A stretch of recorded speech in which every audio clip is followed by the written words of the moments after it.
Growing up, my childhood was anything but easy. I know people throw that phrase around a lot, but for me, it's the truth. My parents split when I was 10, which was already a rough blow, but things only got worse from there. My dad, who I'll call Greg, didn't stay single for long. Before I could even get used to the idea of my parents being divorced, Greg was seeing a woman named Linda. I still remember the day he told me about her. It was casual, like he was just mentioning what he had for lunch. Hey, I've met someone and we're getting serious, he said.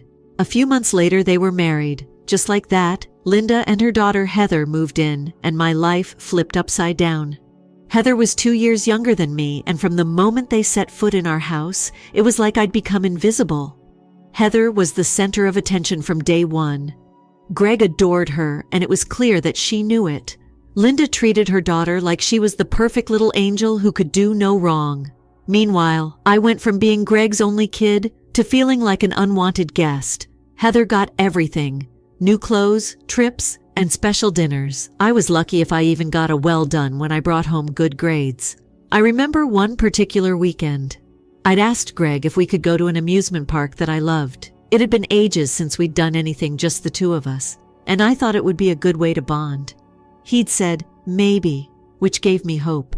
But then that weekend, he took Heather to an art exhibit because she'd suddenly decided she was into painting. Our plans vanished like they'd never existed. That's how it was, time and time again. I watched Heather get all the attention while I had to figure things out on my own. The worst part? No one in the house seemed to care. Linda would give me these fake smiles and say, "We're all family here," but it felt like anything but. And Greg, when I brought it up, would just brush me off, saying things like, "Heather's had a rough time adjusting. You need to be more patient." Patient. I'd been patient for 6 long years, watching Heather thrive while I faded into the background. By the time I turned 16, I was over it. I'd accepted that no matter what I did, I'd always come second. I stopped trying to get Greg's attention and just focused on school. I kept my head down and made my own plans. The day I graduated high school, I was more than ready to leave that house behind. College was my way out, and I couldn't wait. At 18, I moved out, feeling like I was finally free. College was my fresh start. I could live my life without being overshadowed by Heather or feeling like I was always falling short. I studied hard, graduated with a degree in graphic design, and landed a solid job in the city. I didn't go home often, just for the occasional holiday visit, and even then, I kept things short. Heather and I didn't keep in touch, and I was fine with that. We were never close, so why pretend otherwise? But then, a few months ago, things changed. Heather and her husband, Mark, moved to the same city. At first, I didn't think much of it. It was a little strange having her nearby after years of distance, but I figured it wouldn't impact me. We could coexist in the same city without crossing paths. Or so I thought. A couple of weeks after they moved, Heather reached out to me asking for a favor. She wanted me to help them get settled in and show them around. I wasn't thrilled, but I agreed. It felt like the right thing to do. So I spent a few days showing them around, pointing out good neighborhoods, places for groceries, parks, anything that would help them adjust. It was awkward, but it was fine. I thought that was the end of it. It wasn't. A week later, Heather started texting me asking for small favors. "Can you watch Ella for an hour while I run to the store?" Or, "Could you take Jake for a bit so I can unpack?" I said yes, thinking it was just a temporary thing while they settled in. But it wasn't temporary. What started as a favor once or twice a week turned into a near daily thing. At first, I tried to be understanding. Moving to a new city with 2 small kids couldn't be easy. I told myself Heather just needed some help until she got her footing. But as the weeks went on, the requests kept piling up. It wasn't just an hour here or there anymore. I'd find myself with Ella and Jake for hours at a time, often without warning. Heather would knock on my door, kids in tow, and before I could say anything, she'd be gone, calling out over her shoulder about some errand or another. The thing is, I love Ella and Jake. They're good kids, funny, and full of energy. But I'm not exactly a natural with kids, and I definitely never planned on becoming a part-time babysitter. I work from home as a graphic designer, which means my days are packed. By the time I close my laptop in the evenings, all I want is a few quiet hours to unwind, maybe catch up on a show or read a book. Instead, I was suddenly spending most of my evenings entertaining 2 kids, making sure they didn't tear my apartment apart while waiting for Heather to come back. It didn't take long before frustration started bubbling up. The final straw came one Friday night when I had plans with friends. We were celebrating my friend Katie's promotion, and I'd been looking forward to it for weeks. I'd already told Heather earlier that day that I couldn't babysit that night. She said it was fine, so I thought I was in the clear. But just as I was putting on my shoes, ready to head out, there was a knock at the door. I opened it, and there was Heather, holding Ella's hand with Jake on her hip. She didn't even give me a chance to speak before she said, "Thanks so much, you're a lifesaver," and walked away, leaving the kids behind. I stood there stunned as Ella looked up at me with her big, trusting eyes, and Jake started squirming to get down. I called out to Heather, but she was already halfway down the hall and didn't turn back. I tried calling her phone, but it went straight to voicemail. I even called Mark, but he didn't pick up. I was stuck. My night out was gone just like that, replaced with toys and bedtime stories and trying to keep 2 tired kids from getting cranky. By the time Heather finally came back, it was close to 10 p.m. I was fuming. "We need to talk," I said as soon as she walked in. She looked at me surprised, like she hadn't just ignored everything I'd said earlier that day. "Rachel, it's not a big deal," she said, brushing it off like it was nothing. "We're family, right?" That phrase, it was like a trigger. I'd heard it my whole life. It always used to guilt me into putting my needs aside for someone else. I took a deep breath, trying to keep my voice steady. "Just because we're family doesn't mean I have to drop everything whenever you need something. I have a life too, Heather. I told you I couldn't babysit tonight and you ignored that. She rolled her eyes, looking more annoyed than apologetic. "I'm just trying to adjust, Rachel. It's hard moving to a new city and not knowing anyone. You should be more understanding." I felt my hands clench at my sides. "I get that it's hard, but I can't keep doing this. I'm not your babysitter, Heather. You need to find someone else to help you out." She stared at me for a moment, like she couldn't believe I was pushing back. "Wow, you're being really selfish, you know that?" she snapped. "You're my sister. You're supposed to help." I shook my head. "I have helped. More than enough. But this isn't fair to me and you know it. She huffed and scooped up the kids, muttering something about how she should have known better than to rely on me. I didn't respond. I just watched her leave, the anger and exhaustion pressing down on me like a weight. I hoped that would be the end of it, that Heather would get the message and find another way to deal with her situation. But of course, things were never that simple. A few days later, I was in the middle of a work project when my phone buzzed. It was Heather. Before I could even say hello, she launched into a rant. "I can't believe how selfish you're being, Rachel," she said, her voice sharp. "I needed you and you just pushed me away." I rubbed my temples, feeling a headache coming on. "Heather, I already told you I can't keep babysitting. I have work and my own responsibilities. She didn't seem to hear me. "You know how hard this move has been. The least you could do is show a little compassion. Family helps each other out." There it was again, that word, family.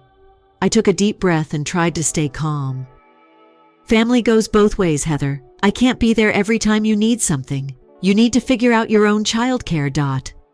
She was silent for a moment, and I thought maybe, just maybe, she was starting to get it. But then she said, "Fine. If you want to abandon me when I need help the most, go ahead." The call ended, and I sat there staring at my phone, the words ringing in my ears. I felt a familiar frustration boiling up, a mix of anger and sadness. This was just like when we were younger, Heather getting everything, me being the one to give, to bend, to sacrifice. I barely had time to catch my breath before my phone rang again. This time it was Greg.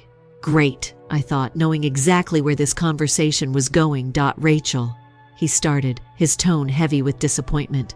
"We need to talk about what's going on with Heather." I closed my eyes and sighed. "Dad, I already know what this is about. I can't keep babysitting for her, and I've told her that." He didn't seem to care. "You know how hard this has been for her. Moving with 2 kids isn't easy. You should be helping out more. That's what family is for. There it was again, that phrase that made my blood boil. I clenched my jaw. "Dad, I have my own life. I can't just drop everything to be at her beck and call. He didn't listen. "Rachel, I'm disappointed in you. Heather needs you. and you're turning your back on her. If you're not going to help, then maybe I need to rethink the kind of support I give you." I felt like I'd been slapped. My dad had never paid my bills or supported me financially since I'd become independent. But there was always the unspoken understanding that he'd be there if I needed him. Now, he was threatening to cut me off over babysitting. "Are you serious?" I asked, my voice shaking with disbelief. "You're going to cut me off because I won't babysit for Heather? If you're not going to help your family, then yes," he said without hesitation. The anger that had been simmering inside me erupted. "Fine, Dad. If that's how you want it, then go ahead. Cut me off." There was a pause, a silence so thick it almost suffocated me. Finally, he sighed. "I'm disappointed in you, Rachel. You've changed." I swallowed hard, the familiar sting of hurt mixed with anger. "No, Dad, I haven't changed. I'm just done letting you and Heather walk all over me." I hung up before he could say anything else, my hands shaking. For a long time, I just sat there, staring at the wall, trying to process what had just happened. I felt a wave of sadness wash over me, not just for the argument, but for the realization that Greg would never see my side. He would always put Heather first, and I would always be the one expected to sacrifice. But this time, I wasn't going to bend. I was done being the one who had to give up my peace of mind just to keep the family happy. The days following the call with my dad felt like walking through fog. I was hurt, angry, and numb all at once. The sense of betrayal was deeper than I wanted to admit. Greg had made his choice, and it wasn't me. It was never me. I tried to focus on work, but every time my phone buzzed or an email notification popped up, my heart jumped, expecting another wave of guilt from Heather or another disappointed lecture from Greg. I needed to clear my head, so I made plans to meet up with my friend Jessica. She'd been my sounding board through all of this, listening when I vented and offering words of support that kept me sane. We met at a quiet coffee shop, and as soon as I sat down, she knew something was wrong. "What happened?" she asked, eyes full of concern. I sighed and took a sip of my coffee. "Greg called. He threatened to cut me off if I don't start babysitting for Heather again." Her eyebrows shot up. "Are you serious? After everything you've done for her?" I nodded, the weight of it pressing down on me again. "Yeah, I told him to go ahead, that I didn't need his support if it came with those strings attached." Jessica shook her head. "That's messed up, Rachel. You shouldn't have to sacrifice your life just because they expect you to." "I know," I said, staring at the steam rising from my cup. "But it doesn't make it hurt any less." For a moment, we sat in silence, the noise of the cafe filling the space between us. Then Jessica leaned forward. "You know you did the right thing, right? Standing up for yourself? You can't let them guilt you into giving up your peace." I nodded slowly. I knew she was right, but it was hard to hold on to that truth when Greg's voice kept echoing in my mind, calling me selfish and telling me I'd changed. I didn't feel selfish. I felt tired. Tired of always being the one who had to bend, to give more, to be there while getting nothing back. The next few days were quieter. Heather hadn't reached out, which was a relief, but it also left me waiting for the other shoe to drop. And it did. One afternoon, as I was finishing up a project, my phone buzzed with a text from an unknown number. I frowned, opening it. "I can't believe you'd turn your back on your family. You've always been selfish, and now you're proving it. Don't bother coming around if you're not willing to help." I didn't need to guess who it was. Heather's words stung, but they also made my anger flare up again. She was trying to twist everything around as if I were the one who'd done something wrong. I took a deep breath, my fingers hovering over the keyboard before I finally typed a response. "I've helped you more than enough, Heather. I'm not your babysitter, and it's not selfish to say no. Find someone else." I hit send, feeling a mix of relief and dread. I was done tiptoeing around her, and I needed her to know that. For once, I wasn't going to let her or Greg make me feel like I was the problem. Later that day, just as I was starting to feel a bit of peace, my phone rang. It was Jessica, and she sounded hesitant. "Hey, Rachel. I wasn't sure if I should tell you this, but I ran into Heather today at the mall," she said. "Okay," I replied, not sure where this was going. "She was with a guy," Jessica continued. "I didn't think much of it at first, but they were holding hands and I'm pretty sure they kissed." I felt my stomach drop. "Are you serious?" "Yeah," she said softly. "I thought you should know." I sat there. processing what she'd said. It wasn't just the shock that Heather might be cheating on Mark. It was the realization that she'd been using me to cover for her. All those times she dropped the kids off with vague excuses about errands. It all clicked into place. She wasn't overwhelmed or struggling. She was out with someone behind Mark's back. I thanked Jessica for telling me and hung up, my mind racing. Anger bubbled up inside me, but so did a strange kind of clarity. Heather had been playing everyone, and I'd been a pawn in her game. I couldn't just sit back and let her get away with it, not when Mark was a decent guy who didn't deserve this. The next time Heather texted me asking if I could watch the kids, I agreed. It was time to find out the truth for myself. She dropped them off, acting as if nothing had happened, and I put on my best neutral face. The second she left, I packed up Ella and Jake and took them to Jessica's place, where I knew they'd be safe for a while. Then I drove to the mall. I waited in my car, heart pounding as I scanned the crowd. It didn't take long. About 30 minutes later, I saw her, arm in arm with a man who was definitely not Mark. They laughed, looked at each other in a way that made my stomach twist, and then kissed. I took a few photos, enough to show what was going on, and drove back home, my hands gripping the steering wheel so hard my knuckles turned white. I didn't confront Heather then. I wanted to do this the right way. When I got home, I sent the photos to Mark with a message explaining everything. It was one of the hardest texts I'd ever written, knowing it would shatter him. But he needed to know the truth. Mark didn't respond right away, and I understood. Hours passed, and I tried not to think about what was happening. Finally, my phone buzzed. It was a message from Mark. "Thank you for telling me. I had a feeling something was going on. I'm going to confront her tonight." I sat there, feeling both relieved and anxious. I knew this was the right thing to do, but it didn't make it any easier. The next morning, my phone blew up with messages from Heather. She accused me of ruining her life and of trying to tear her family apart. She called me bitter, selfish, and worse. I didn't bother responding. There was no point. I knew who I was, and I knew I'd done what needed to be done. Then another text from Greg came through. He was furious, saying how disappointed he was in me, how I should have stayed out of it, and how I wasn't acting like part of the family. I read it, feeling a strange calm settle over me. This was it. This was the moment I'd been dreading but also preparing for. I texted him back, keeping it short and clear. "If you can't see that I did the right thing, then maybe we shouldn't talk. I won't be guilted into staying silent. It was time for me to stand on my own, free from the weight of their expectations. The days after I sent that message to Greg were a whirlwind. The silence that followed was louder than any shouting match could have been. I knew Greg wasn't going to see things my way. He'd always be blinded by his loyalty to Heather, and that was something I couldn't change. For the first time, I wasn't going to try. Heather didn't give up so easily. She bombarded me with texts, each one more frantic than the last. They went from angry and accusatory to desperate, as if she couldn't decide whether to guilt me or beg for my help. "I know we've had our differences, but we're still family. You can't just walk away from this," one read.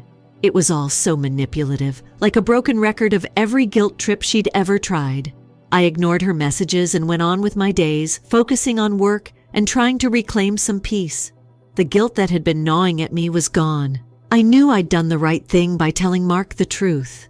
It wasn't my job to cover for Heather's mistakes, especially not when those mistakes shattered someone else's life. Then, out of the blue, Mark called me. I hadn't spoken to him since I'd sent those photos, and seeing his name on my screen made my heart jump. I wasn't sure if he was going to thank me or blame me, but I picked up, bracing myself for whatever was coming. "Hey, Rachel," he said, his voice steady but tired. "I just wanted to say thank you." I let out a breath I didn't know I was holding. "You don't need to thank me, Mark. I'm sorry you had to find out like that. No, I do need to thank you," he insisted. "If you hadn't told me, I don't know how much longer I would have let her lie to me. We talked, and she admitted everything. It's over. I'm filing for divorce." A mix of relief and sadness swept over me. I felt bad for him and for Ella and Jake, who would feel the brunt of this mess. But Mark sounded resolute, like a man who'd finally seen the truth and was ready to move forward. "I'm sorry it came to this," I said quietly. "I story too. I just went to celebrate my dad's 49th birthday with the family, and I'm now 25. But wait, I need to tell you about some turmoil between my 22-year-old younger brother and me before I go into that narrative. About 3 years ago, this whole disaster began. I was seeing this gal at the time. She was 24 years old at the time, and we'll name her C. Since high school. C and I have been quite close. I believed that I meant the same to her as she meant to me. On or around Thanksgiving, the drama started. After staying at a friend's house to assist with the relocation, I went out to get some Christmas treats. Something strange caught my attention when I eventually returned to my home. C was gone along with all she owned. I attempted to call her but was unsuccessful. It simply went to voicemail. I even attempted to use her phone's location feature to see where she was, but it appeared that she had turned it off, inquisitive and rather concerned. Guess what I observed when I chose to watch the video from my front door camera? After assisting C in getting her belongings into his car, my own brother simply drove away. I tried to contact my brother as soon as I saw him assisting C move out, but he didn't answer, just like C did. I became really nervous and started drawing all kinds of assumptions because of this. However, a part of me thought, there's no way my brother wouldn't harm me in this way. You know, my brother and I were almost best friends when we were kids. Although we didn't spend as much time together once I left for college, we still communicated frequently and even got together whenever we could.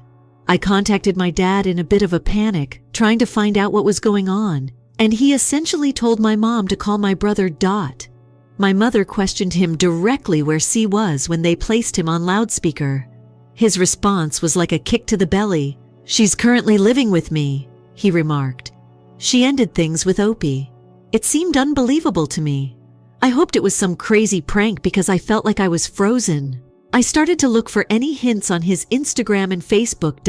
And there it was, images of them cuddling and kissing together. I was just broken by that. My mind was racing with all of these ideas as I tried to understand why he would act in this way. I felt so wounded. However, that hurt soon gave way to rage. My brother was supposed to be my greatest friend. How could he have betrayed me in this way? I was so furious that I drove directly to his house and began hammering on his door, demanding that he come out and look at me. However, C opened the door rather than my brother. I broke down completely and began sobbing uncontrollably. When I saw her, everything fell into place. Then without warning, my brother enters the room from the kitchen and says, "Hey, come upstairs." At that point, he surprises me with this revelation. Behind my back, he and she were skulking. Since my second year of college, he has shown regret about it. Then again, to add even more drama. C says, "You know why I dumped you?" as he stomps downstairs. "Because I was sick of acting as though I liked you at all." For me, that was a true eye-opener. The young woman in front of me. I didn't believe I was in love with her. She was a different person entirely, and I began to reflect. Is it really worth my time to see all this drama? I immediately realized that the response was a resounding negative and I just turned to go. I constantly make an effort to remain calm and not make a scene, especially when I know that getting angry won't make anything better. Let me clarify though. I was so furious with them both that I made the decision to cut them out of my life immediately. Now fast forward to the present. I'm still flying alone and enjoying my life in California. Everything was going well at this family gathering until guess who showed up? Yes, my brother and his spouse are pulling a stroller. As it happens, they married and immediately began a family. I'm at a point where I'm over everything that has transpired. I realized in therapy that I wasn't the one making mistakes. At a family gathering, she caused trouble. I simply wouldn't have it when my brother tried to talk to me. Instead, I continued to converse with my aunt. A little while later, I kind of forgot. Even my brother and his spouse were present. My brother then unexpectedly appeared, frightening me to no end, as I was heading to the basement to get some more ice cream. 3 years ago, he tried to apologize for the terrible situation, but I wasn't going to pause and listen. I simply passed him by. That evening, he made no more attempt to speak with me. However, my mom's texts were flooding my phone the following morning. She said that it was the appropriate thing for me to forgive my brother. My parents have already forgiven him and are both quite devout. The problem is that I am unable to accomplish it. My trust was damaged by what he did. He went behind my back despite knowing how much she meant to me, assuming I would just accept it, but pardoning him. I don't think that will ever happen. But before I go into I just wanted to say thank you to everyone who commented on my predicament. I must admit that some of you were pressuring me to retaliate against my brother in unpleasant ways, such as permanently severing our relationship. I understand your perspective. However, I have some clarifications to make. I'm not attempting to paint my parents as the villains in this situation. In fact, they had already forgiven my brother before we learned that his wife was having a child. And to be honest, I would just end myself in jail if I fought my brother, like as becoming locked up. Additionally, it would just make the family situation messier, is now available. I had a serious conversation with my brother, father, and mother. In my parents' living room, we all took a seat and I just spread everything out on the table. I was honest with them about my feelings over my brother's actions. It's not something you can simply brush under your breath and go on from. It's not about harboring resentment indefinitely. More accurately, I don't see myself wanting to interact with him ever again. Is it possible for me to tolerate someone who had an affair with my friend's girlfriend, and worse, his own brother behind my back? I don't want to spend my life with someone like them. In an attempt to defend himself, my brother said that he had changed and would never make the same error again. Here's the point though, what he did completely undermined my trust. He proceeded with it, believing it would all be resolved even though he was aware of how much he meant to me. However, I fail to understand how I can overlook such betrayal. It goes beyond what occurred. It's about moving past the trust he betrayed. There is nothing that I can see occurring. Never, ever. I was attempting to make sense of things while having a heart-to-heart with my brother and our parents. In an attempt to make things right, my brother pretended that the past had only been a small error. He even married the girl and had a child with her, but he forgot. I was making plans for the future. I thought, really? I couldn't resist asking my parents how they were able to forgive him. They informed me that although they were first quite disappointed in him, they thought he had changed for the better and let it go once he discovered religion and began preaching. However, I had to ask them if, in my position, they could forgive him so readily. They acknowledged that they would have, but to be honest, I couldn't believe it. After some back and forth, my brother tried to convince me that I shouldn't harbor resentment, and I responded by assuming you were a talkative person. Therefore, I bluntly informed him that perhaps he shouldn't have pursued someone else's woman in the first place. He genuinely broke down in tears when that struck a chord with him. Since he has previously apologized and made atonement for his acts, my mother jumped in and argued that I was being too harsh. As some of you recommended, I then put everything on the line for them. I informed them that they needed to choose. I would be forced to cut off all ties with them, including my brother and his family, or they would accept my decision to avoid him and go on. It had to be stated, even though it was difficult. Following all of that heated back and forth, my dad tells me that I will regret not forgiving my brother eventually. That prompted me to pause and directly question them whether that was their true sentiment over the entire circumstance. At last, my mother sighed and murmured, "Okay." She acknowledged that they just had accept my choice to avoid my brother. When I asked my dad what he thought, he just said, "Yeah," feeling a mix of relief and exhaustion. I appreciate them taking the time to sit down and discuss everything with me. I had to be honest with my brother after that. I informed him that there was no possibility for us to return to our previous situation, regardless of what he did going forward. I sent him my best wishes, but I also made it plain that we were going our own ways. Then I simply had to leave the area. Since you really need a delicious burger and fries to help you unwind after a chat like that, I drove off to have some In-N-Out. I was so exhausted from the entire experience that I crashed hard when I came home. I was unconscious the moment my head struck the pillow. Today is a new day, and I've made the decision that it's time to start taking action. I proceeded to download a few dating apps. It seems like a positive step toward moving on from all of this turmoil and beginning over. With this mess, where do I even begin? I feel like I've been on the worst emotional roller coaster in the world, and to be honest, I'm almost ready to get off. Let's start with the family get-together for my dad's 49th birthday. That was something indeed. But wait, for those who are just listening, let me go back a little. My brother and I used to be close, tight as closest friends. Then, around 3 years ago, the entire mess with my ex Kay occurred. I was in love with her in high school. Then, without warning, she leaves with my brother's assistance after being discovered via social media and a door cam. They were united, indeed. Isn't that a stab in the back? Now fast forward to the present. I'm doing my thing in California, kind of mixing and single. I spoke about that family get-together. It quickly went from 0 to 100. Baby, when my brother arrives with C in there, it was awful, but I've had enough therapy to not let it bother me too much. He attempted to strike up a conversation with me, but I refused. My parents then inundated my phone with texts the next day, pleading with me to forgive my brother due to their religious convictions and other things. The problem is, though, how can you simply forgive and go on from something like that? It's important to consider how everything transpired as well as what he did. Betrayal like that doesn't simply go away. Here is the actual, though. My brother explained everything to me at a sit-down with my parents. What it did to me, how I felt, everything. Come on, my brother is there to claim he's changed. He took the girl from me and married her. Despite my parents' insistence on forgiveness, I was unable to do so. Before I gave them an ultimatum, we were back and forth. Unless I'm done with him permanently or I don't want anything to do with him. Dad attempted to use guilt to get me to forgive, claiming that I would regret not doing so. But now I didn't back down. At last, they understood. At least they claimed to have. I told my brother directly. There's no turning back now. Peace be with you. Had several in and out as the evening came to a close.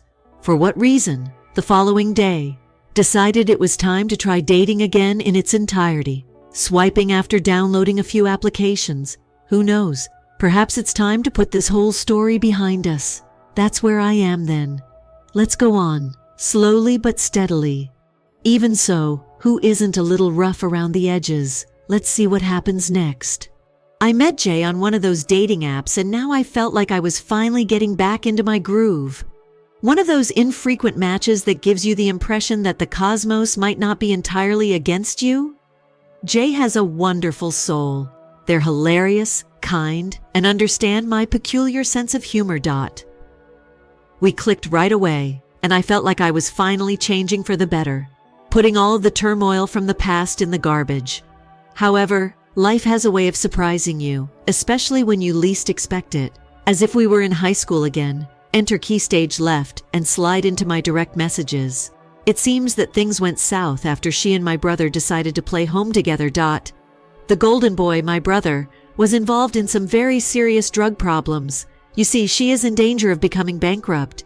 She talks about how she's struggling financially and how she's been worrying about us, me, and other things. She's making a big show of it, discussing regrets and what may have been, as well as giving clues that she's prepared for take two. Just look at that boldness. My goal was to heal my heart. Proceed.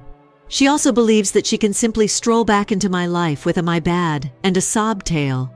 But the drama didn't end there. Bless their hearts, my folks learned that C was contacting me. The next thing I know, I get a ton of calls, texts, and everyone is singing the same song. Give her another opportunity. She has evolved. Family members are forgiving. They seem to have forgotten the entire tale of treachery that transpired. My need to maintain my calm and sanity makes me the villain all of a sudden. Then my brother reaches out, as if I needed more drama. Yes, mister, I took your girl, and she wants to talk to you about how he's at his lowest point and needs his family more than ever. Come on. The man who destroyed my world is looking for a lifeline. It was nearly too much to take in. Here's the worst part, though. Jay was there, supporting me like a capless superhero in the middle of all this mayhem. One evening, we sat down with 2 glasses and a bottle of inexpensive wine and simply discussed everything. Without pressuring me in any way, she shared her 2 cents after listening intently. Her advice is to do what's best for you, not what's convenient or what other people think. That conversation changed everything. It made it easier for me to see things clearly, not just through the prism of betrayal and sorrow, but also through the lens of what I truly wanted out of life. Thus, I choose to be morally upright. Sort of. In my well-chosen response, I wished her well while making it quite evident that our chapter was over. No rewriting, no looking back. Press the block button more quickly than you can speak. Finalization.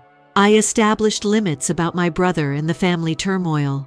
Although difficult, it was essential. I informed them that with or without their consent, I was going on. It was like tearing off a Band-Aid that had been in place for too long. It hurts, but once it's over, it feels good. Jay and I are the only ones left to navigate this crazy thing called life together. We're laughing through the chaos, creating memories, and living day by day. The past is in the rearview mirror, decreasing in size every minute. That concludes the most recent chapter in the story of my life. I'm now starting to appreciate the ride, but it's been quite the roller coaster. All the twists and turns. Cheers to fresh starts, moving forward from the drama, and perhaps just possibly finding some calm in the middle of the mayhem. Jay and I have been going strong since, correct? Through all the chaos, she has been an amazing source of understanding and strength. We've been exploring, having fun, and just taking in the positive energy.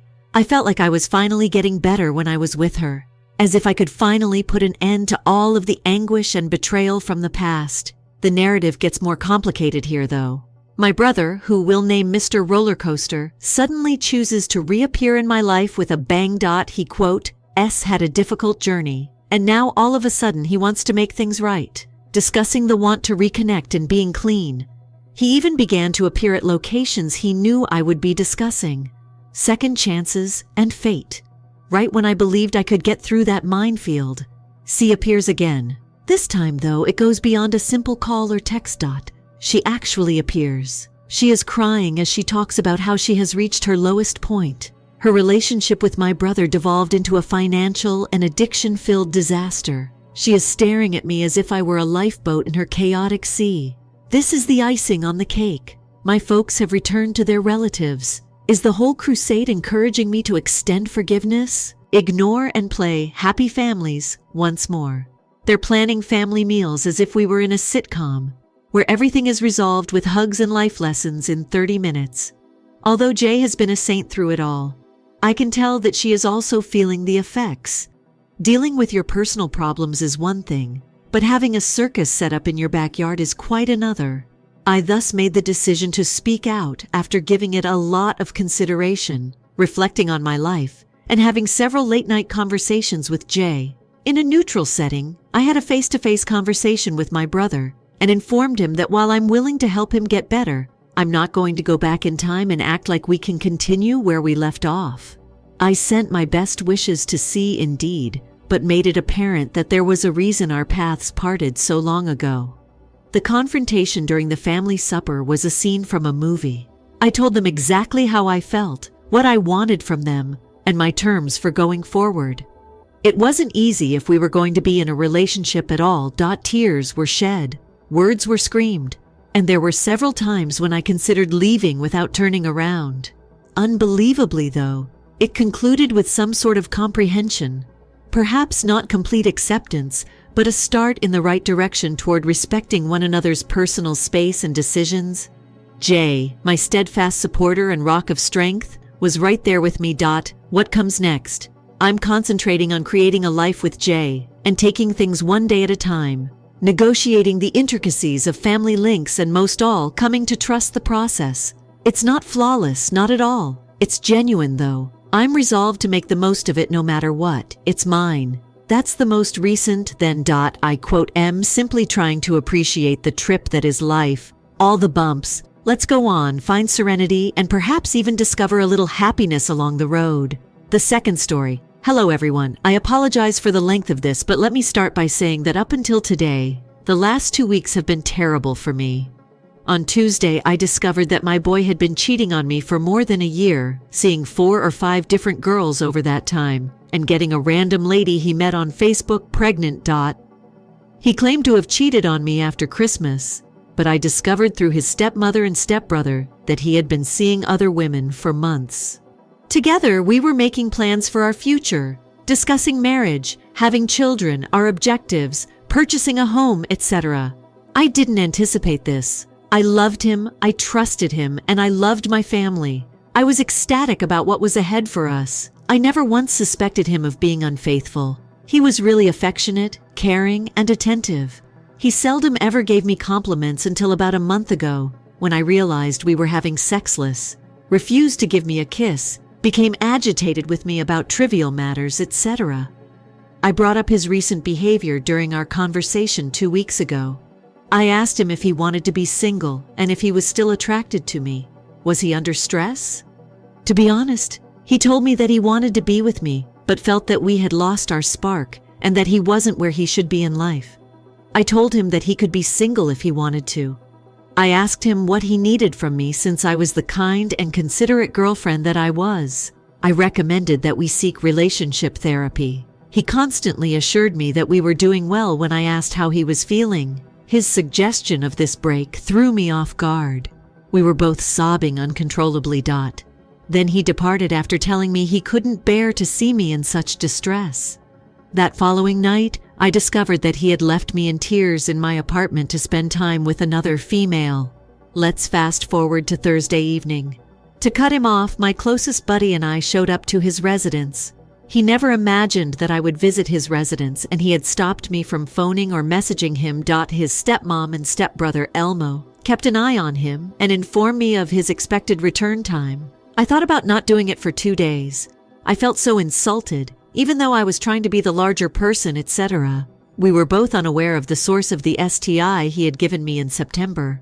I now realized that he cheated on me to get it. I arrived at his residence and slammed the door.